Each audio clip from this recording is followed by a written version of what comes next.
Hello friends, welcome to my channel.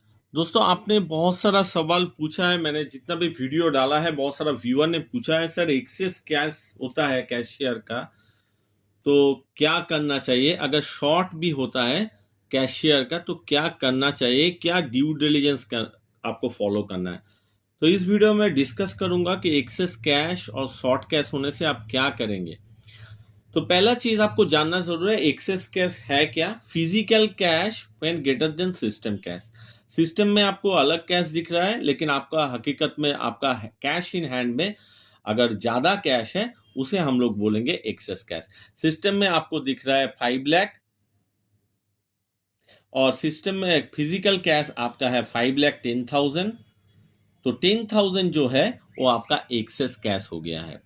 उसी प्रकार से शॉर्ट कैश क्या है? जस्ट रिवर्स है। Physical cash is less than system cash.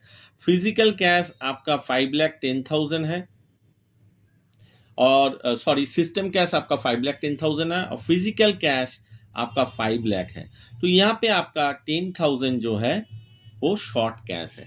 तो ऐसे में क्या करना चाहिए? देखिए, रिपोर्ट तो आप करेंगे। रिपोर्ट किसको करेंगे, क्या करने करेंगे वो मैं बाद में आता हूं, लेकिन पहले आपको क्या करना है, चेक ऑल द कैश।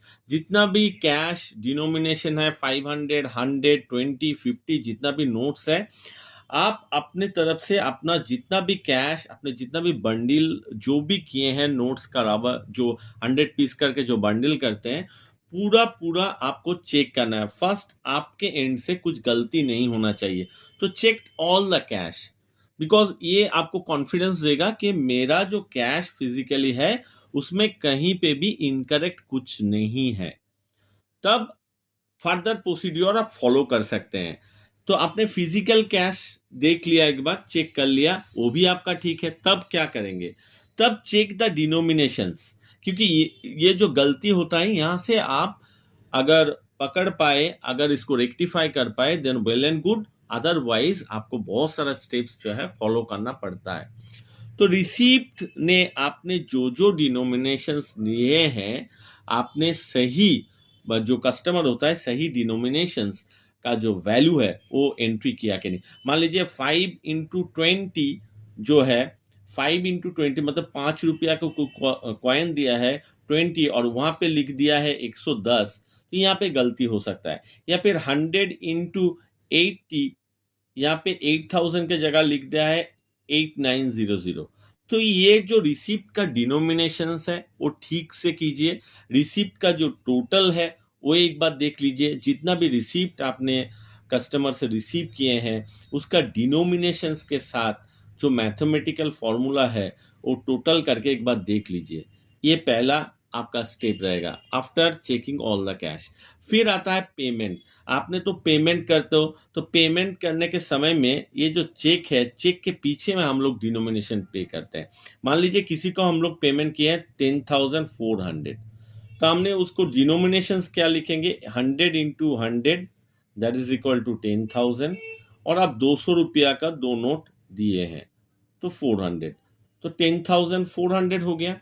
तो ये जो डिनोमिनेशन आपने दिए हैं, पेमेंट जो बंदा है, पेमेंट जो कस्टमर है, वो सही से आप चेक कीजिए। यहाँ पे आप कुछ ज्यादा दिए तो आप उसको आइडेंटिफाई कर सकते हो कि किस कस्टमर को मैंने ज्यादा दिए हैं। उसी कस्टमर को आप क्या करना पड़ेगा, फॉलो अप करना पड़ेगा, कॉल करना पड़ेगा। हो सकता है कभी कभार कस्टमर के पास ज्यादा कैश चला जाता है लेकिन कस्टमर उसको एक्सेप्ट नहीं करता है। तो आप सीसीटीवी फुटेज में पर्टिकुलर कस्टमर को जो डाउट अगर लग रहा है तो उसको चेक करके आप अपना देख सकते हैं। सीसीटीवी फुटेज में कैसे चेक करेंगे, क्योंकि सब में तो सिस्टम में एंट्री पॉइंट, जब एंट्री होता है, एंट्री का टाइमिंग होता है और वेरिफिकेशन का एक टाइमिंग होता है। तो उस टाइम में आप सीसीटीवी फुटेज चेक करके आप ये इसको भी सॉर्ट आउट कर सकते हैं। लेकिन ये सब अगर नहीं हो पाया, आपको हकीकत में अगर कुछ आप आइडेंटिफाई नहीं कर पा रहे हो, तब क्या करना है, आपको रिपोर्ट करना है। बीइंग ए कैशियर आपको रिपोर्ट किसको करना है, कैश ऑफिसर को रिपोर्ट करना है। कैश ऑफिसर को आपको रिपोर्ट करना है कि मेरा सर इतना कैश एक्सेस हो गया है या शॉर्ट हो गया।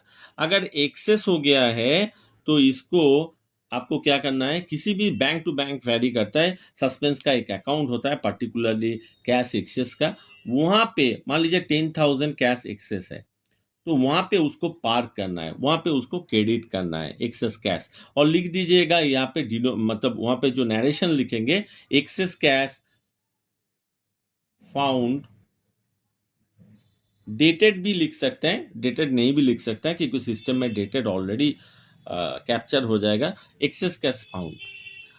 शॉर्ट कैश होने से शॉर्ट कैश होने से भी आपको रिपोर्ट करना पड़ेगा। रिपोर्ट इसलिए करना है क्योंकि कल को अगर एक्सेस कैश होता है, या एक्सेस कैश में भी अब रिपोर्ट इसलिए करना है क्योंकि कल को कोई कस्टमर आके अगर बैंक में इन्फॉर्म करता है कि मेरे को आपने ज़्यादा पैसा क्रेडिट कर दिया है, तो उसमें आपका दिक्कत हो जाएगा। इसीलिए आपको जो है ऑनेस्टली, एक्सेस कैश भी है या शॉर्ट कैश भी है, आपको दोनों को ही क्या करना पड़ेगा, इन्फॉर्म करना पड़ेगा। अगर शॉर्ट कैश है तो कोई उपाय नहीं है। शॉर्ट कैश में आपको रिपोर्ट करने के बाद कैशियर का जो पॉकेट है, मान लीजिए 10,000 ही अगर है, तो 10,000 का पूरा रुपया कैशियर से निकलेगा।